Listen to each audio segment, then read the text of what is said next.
हाँ, हरे कृष्णा। तो ये स्थान जो भांडीर वन का है, आज हमें यहाँ पर नहीं आना था, लेकिन कुछ ऐसे कारण बने कि यहाँ आने का कार्यक्रम बन गया। लेकिन वो कारण तो फिर नहीं रहा, लेकिन कार्यक्रम चूँकि बन गया था इसलिए हम लोग यहाँ आ गए। अब यहाँ अगर हम लोग आ गए हैं तो यहाँ पर भगवान श्री कृष्ण की भांडीर वन में बहुत सी लीलाएँ हुई हैं। उनमें एक लीला जो बड़ी ही गुप्त है, जो कि सब लोग नहीं जानते हैं, तो वो लीला जो यहाँ पर हुई है उसको हम सुनेंगे। ये गर्ग संहिता के गोलोक खंड का 16वां अध्याय है। नारद जी सुना रहे हैं राजा बहुलासु को। हे राजन, एक दिन नंद जी अपने नंदन को अपनी गोद में लेकर के लाल लड़ाते और गौवें चराते हुए गांव के पास से बहुत दूर निकल गए और धीरे धीरे भांडीर वन में जा पहुँचे। तो भांडीर वन स्थान यहाँ पर आ गए, तो अपनी गोद में लिए हुए आ गए और वो कालिंदी के निकट था।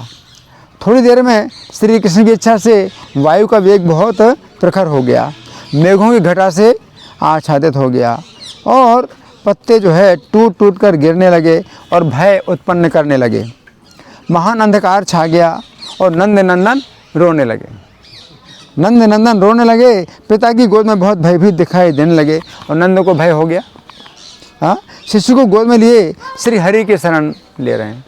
तो कृष्ण को अपना पुत्र मान रहे हैं और परमेश्वर हरि की शरण ले रहे हैं। उसी क्षण करोड़ों सूर्यों का जैसा प्रकाश आता हुआ दिखाई दिया और नंद महाराज ने देखा कि ये श्रीमती राधा रानी है।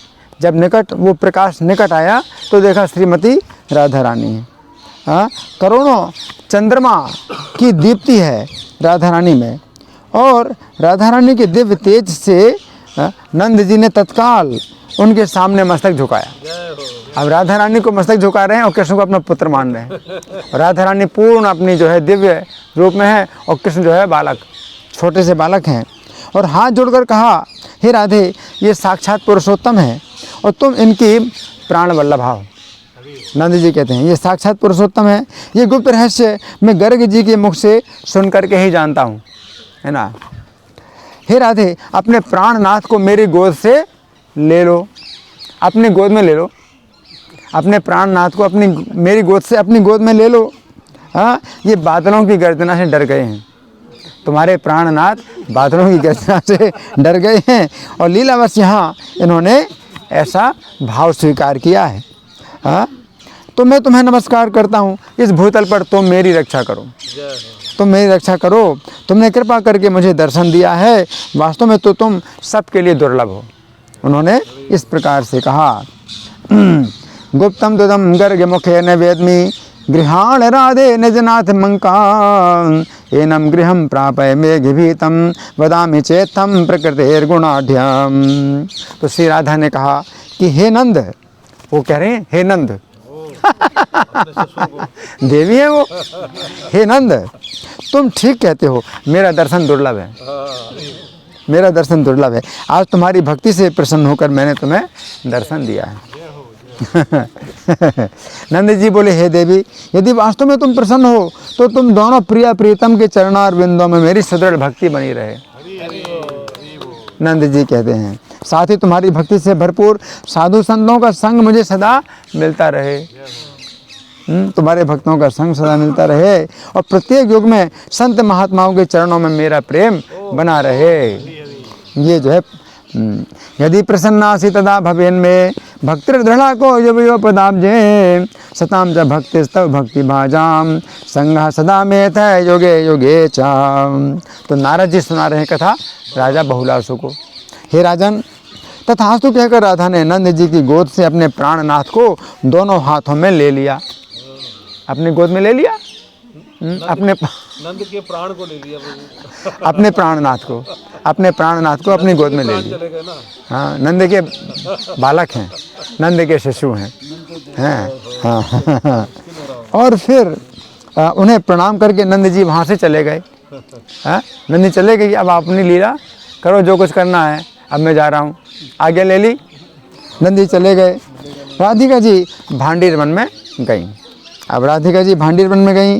पहले गोलोक धाम से जो पृथ्वी उतरी थी भूतल पर, गोलोक धाम से जो पृथ्वी भूतल पर उतरी थी, कितनी 84 कोस की भूमि उतरी थी, हैं, वो अपना अब दिव्य रूप धारण करके प्रकट हो गई, वो प्रकट हो गई, हैं।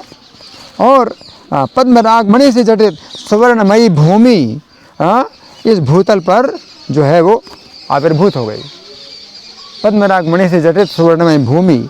और यमुना के तट भी सोने से निर्मित महलों से जो है और सुंदर रत्नों की सीढ़ियों से संपन्न हो गई यमुना जी।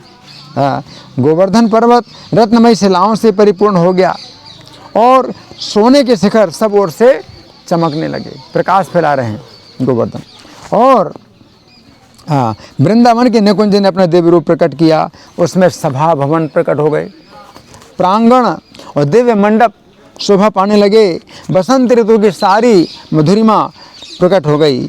और जो भ्रमर थे, मयूर थे, कपोत और कोकिल, उनके कलरव सुनाई पड़े, जैसे अभी सुनाई पड़ रहे हैं पक्षियों के कलरव, तो कलरव सुनाई देने लगे।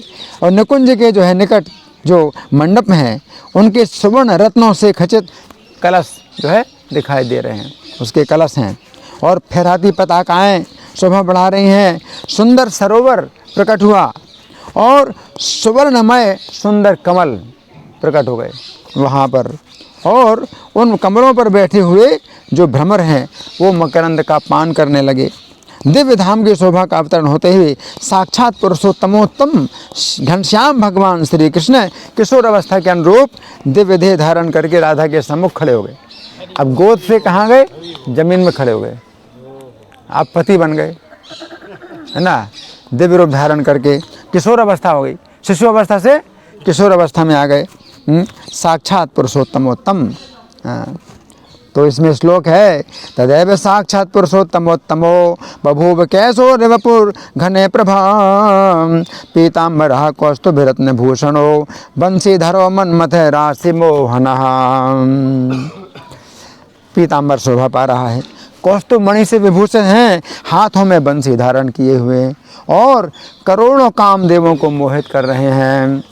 हंसते हुए प्रीतमा का हाथ अपने हाथ में थाम लिया और विवाह मंडप में प्रविष्ट हुए। उस मंडप में विवाह की सब सामग्री संग्रह करके रखी पहले से, सब, कोई नहीं है वहाँ, कोई है नहीं, लेकिन विवाह की सामग्री सब सजी हुई रखी है, सब कुछ तैयार। मंडप विवाह की सामग्री सजी है, मेखला है, कुशा है, 7 प्रकार की मृत्तिका, मिट्टी और जल से भरे कलश मंडप की शोभा बढ़ा रहे हैं। श्रेष्ठ सिंहासन प्रकट हुआ जिस पर दोनों प्रिया प्रियतम एक दूसरे से सटकर विराजमान हो गए, दोनों बैठ गए और अपनी दिव्य शोभा का प्रसार करने लगे, एक दूसरे से मीठी मीठी बातें करते हुए मेघ और विद्युत की भांति शोभा दे रहे। मेघ में विद्युत, भगवान मेघ के समान श्यामल और राधा रानी विद्युत के समान उज्ज्वल, और स्थिर हो गई, जैसे मेघ में बिजली स्थिर हो जाए, है ना। ऐसे उसी समय देवताओं में श्रेष्ठ विधाता ब्रह्मा जी आकाश से उतरे विवाह कराने के लिए। केवल एक ही व्यक्ति है जो कि विवाह में शामिल हुआ और विवाह कराने वाला है, कन्या का पिता भी है, जो भी है वही है, सब कुछ है, विवाह के सदस्य जो भी हो, बराती वही है, एक ही बराती है, एक ही ब्राह्मण है।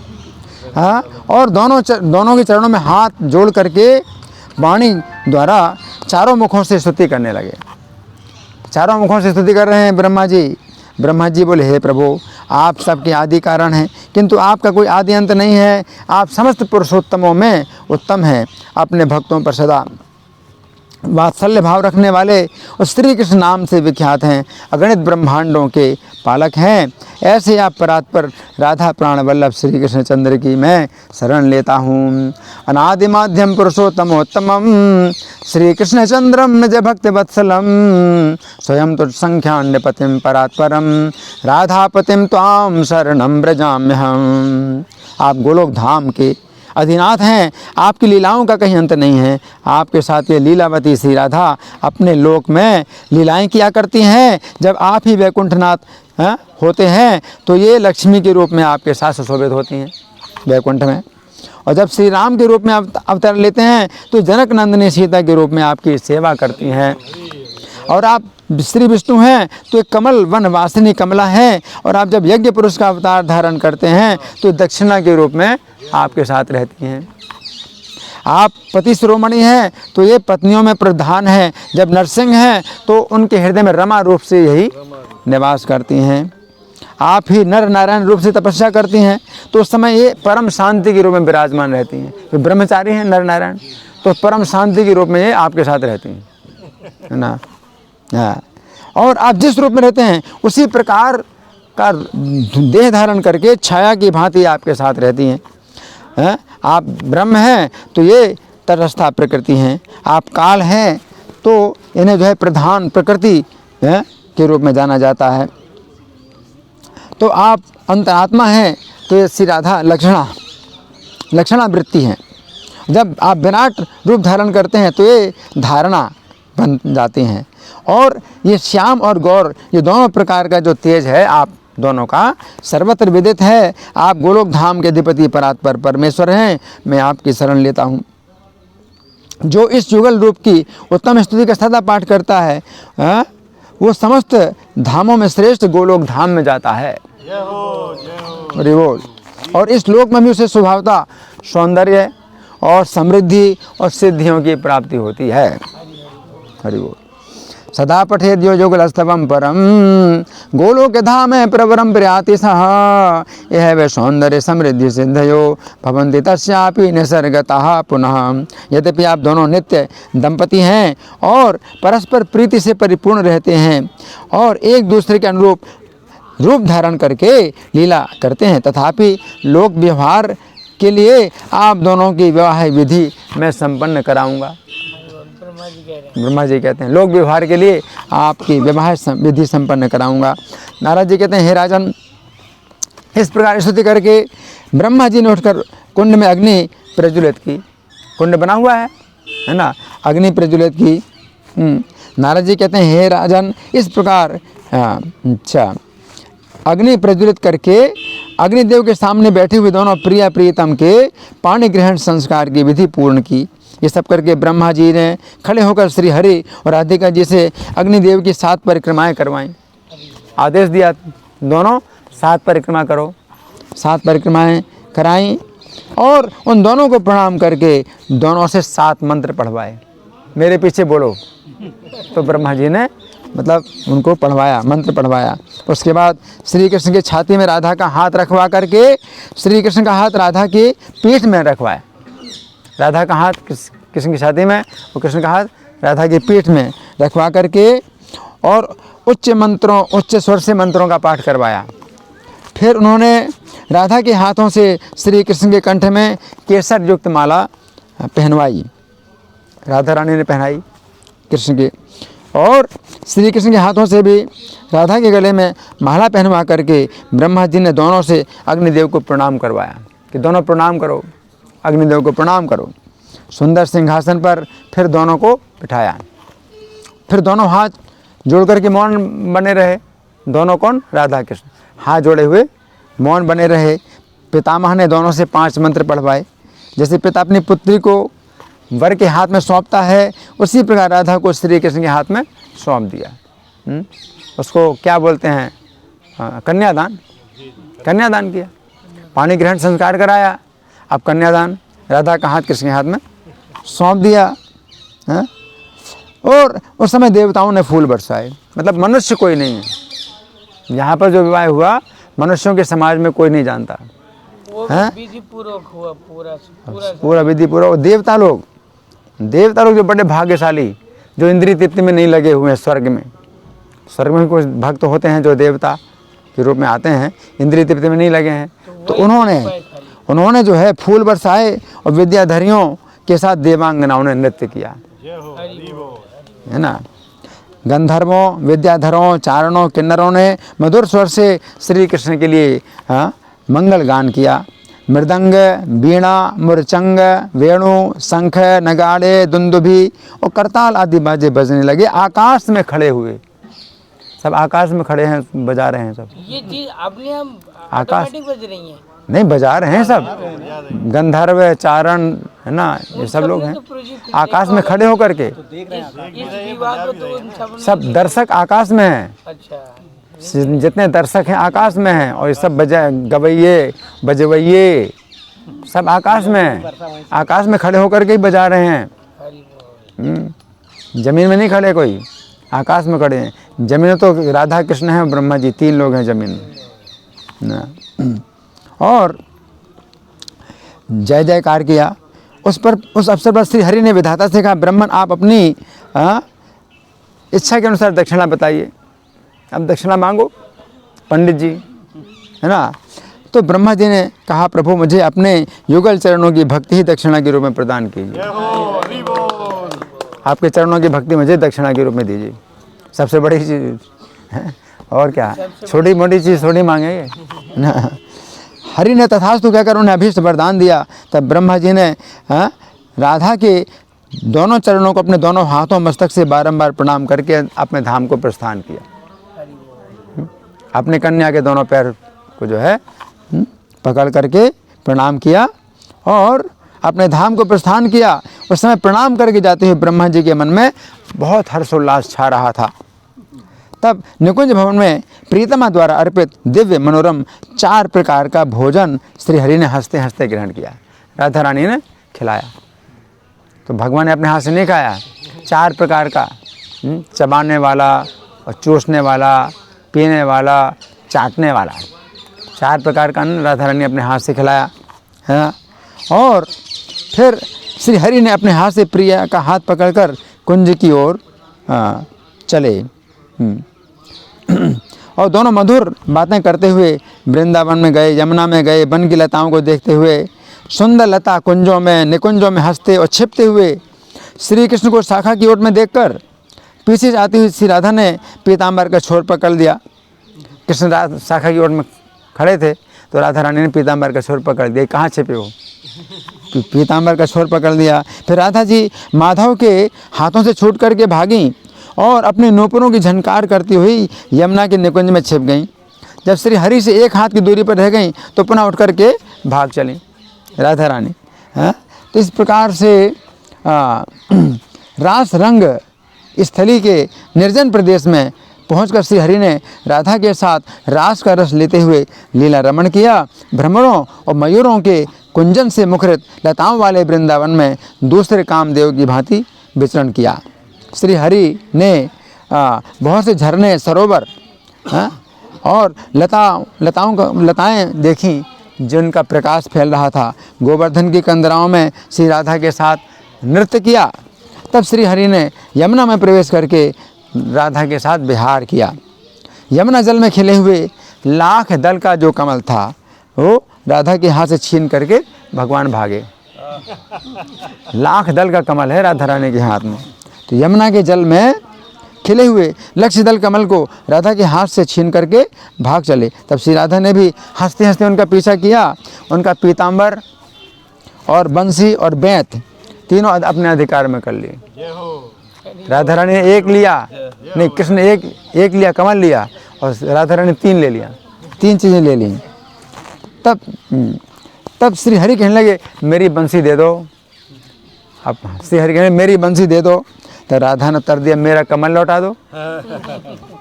तब श्री कृष्ण उन्हें कमल दे दिया। राधा ने भी पीताम्बर, बंसी और बेंत श्री हरि के हाथ में लौटा दी।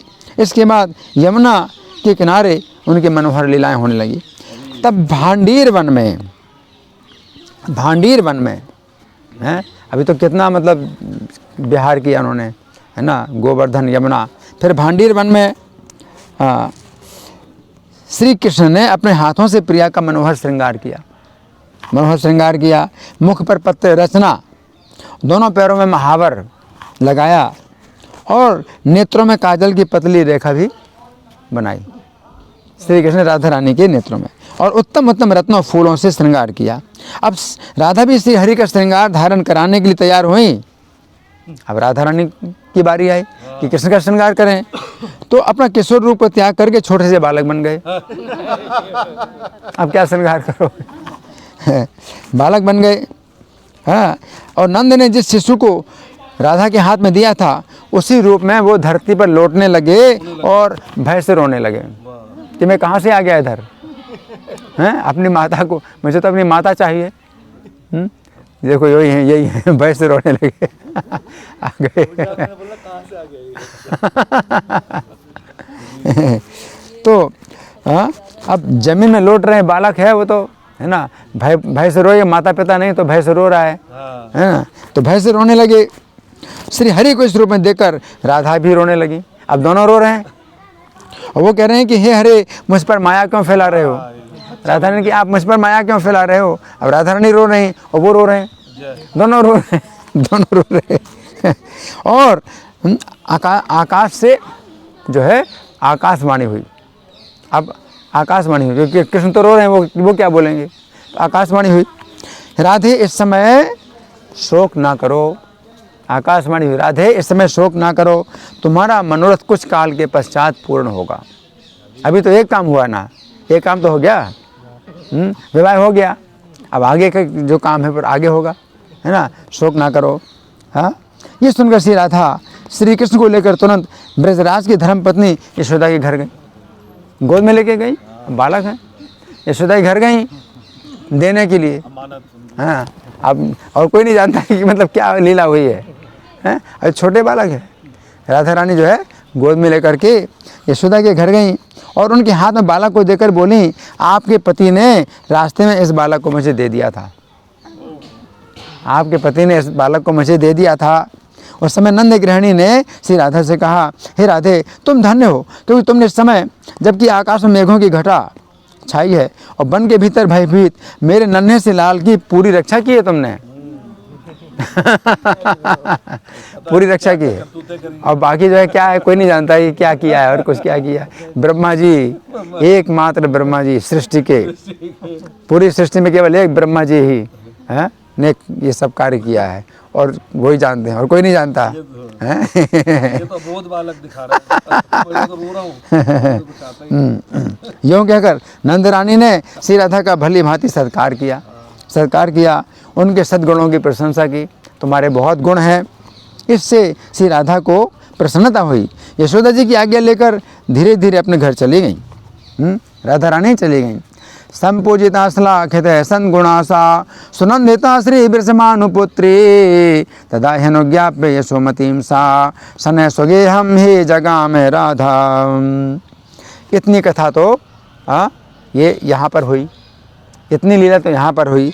अब नारद जी कह रहे हैं राजा बृषभानु से, नहीं राजा बहुलासु से, राजा बहुलासु से नारद जी बोल रहे हैं कि हे राजन, इस प्रकार श्री राधा के विवाह की परम मंगलमयी गुप्त कथा का यहाँ वर्णन किया गया जिसे कोई नहीं जानता है। ये वर्णन जो लोग इसे सुनते हैं, पढ़ते हैं अथवा सुनाते हैं, तीन कार्य, या तो सुनना या पढ़ना या सुनाना, तीन कार्यों में जो लोग कोई भी एक कार्य करते हैं, जो लोग इसे सुनते हैं, पढ़ते हैं अथवा सुनाते हैं, उन्हें कभी पाप का स्पर्श नहीं प्राप्त होता है। ये तम हरेर गुप्त कथा च वर्णिता राधा विवाह से सुमंगलावृता श्रुता च येर्वा पठिता च पाठिता तान पाप वृंदाना कदा स्पृशंती। तो बड़ी सुंदर ये कथा हुई है ना।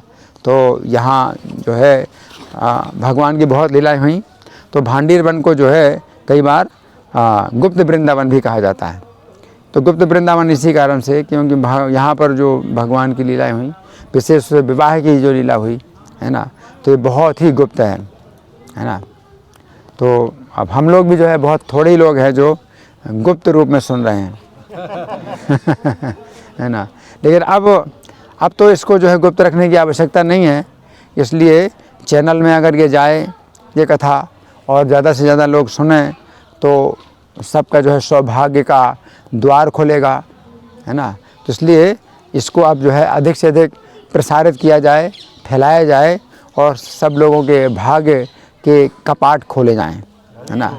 ठीक है, धन्यवाद। श्री राधा माधव विवाह महामहोत्सव की, श्रील प्रभुपाद की। हरे कृष्णा।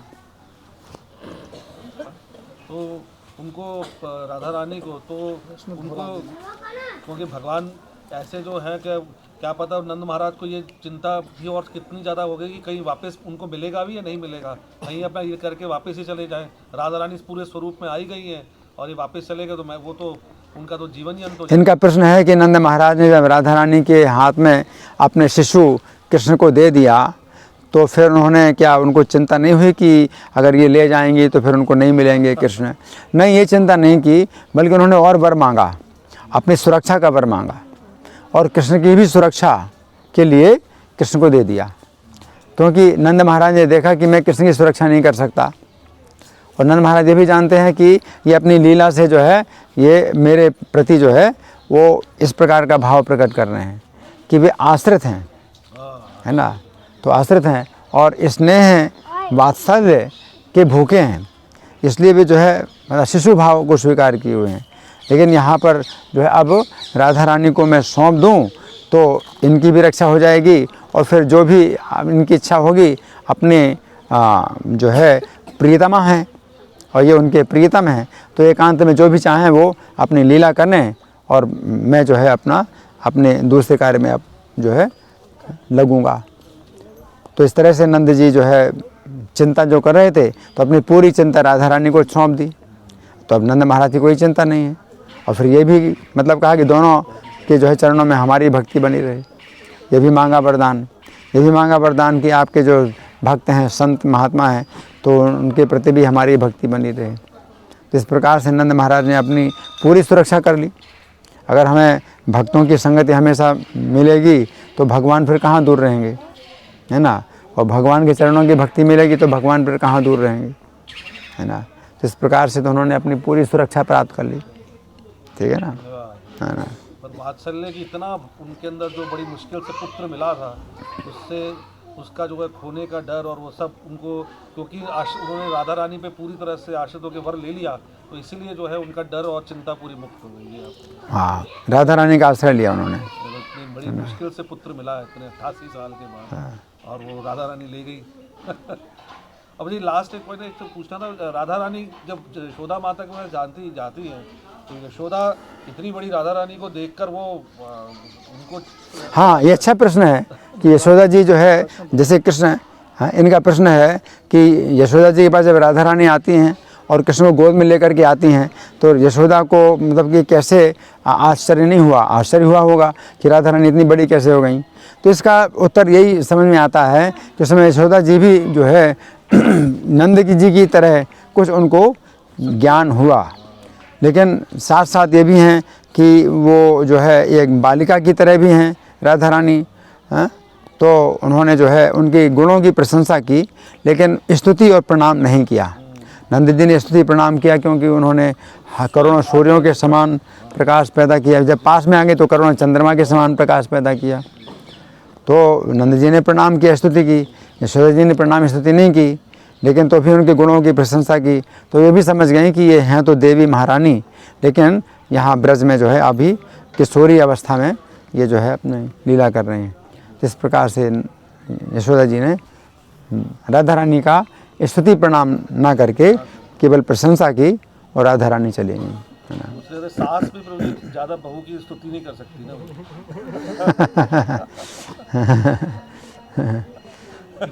तो यहाँ तो यशोदा जी ने यही माना कि मेरे पुत्र की बड़ी रक्षा कर दी तुमने, मेरे पुत्र की बड़ी रक्षा कर दी तुमने, है ना, क्योंकि ऐसे में इतना मतलब था, भयानक था स्थान। और राधा रानी ये भी कहती हैं कि मैं गिरते गिरते बची, बहुत स्थानों में फिसलता था, है? बड़ी मुश्किल से मैंने तुम्हारी पुत्र की रक्षा की, मैंने अपनी भी रक्षा की और मैं जो है मतलब आ गई हूँ। तो यशोदा जी ने कहा तुमने बहुत परिश्रम किया।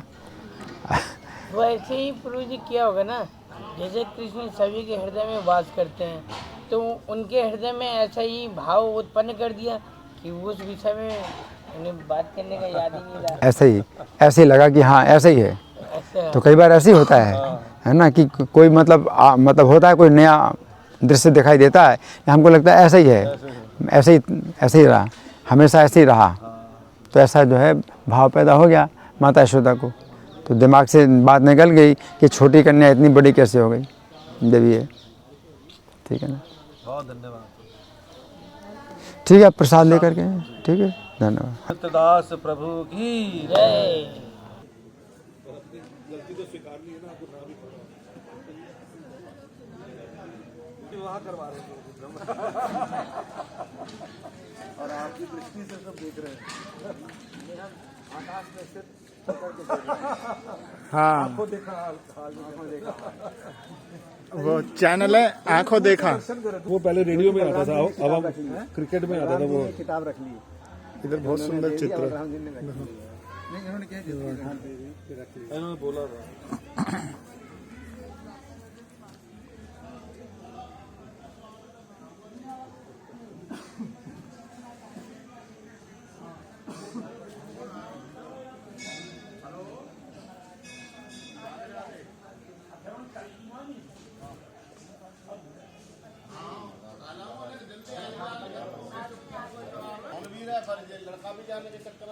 यहाँ पे हम आपको दिखा रहे हैं कि ब्रह्मा जी ने राधा कृष्ण का विवाह किया था। बहुत ही विशेष स्थान है भांडीर वन।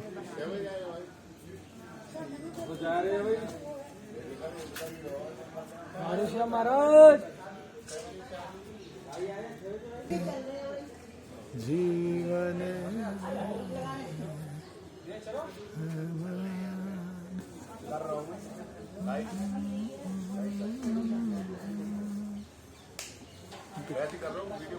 कृष्ण और राधा बीच में ब्रह्मा जी।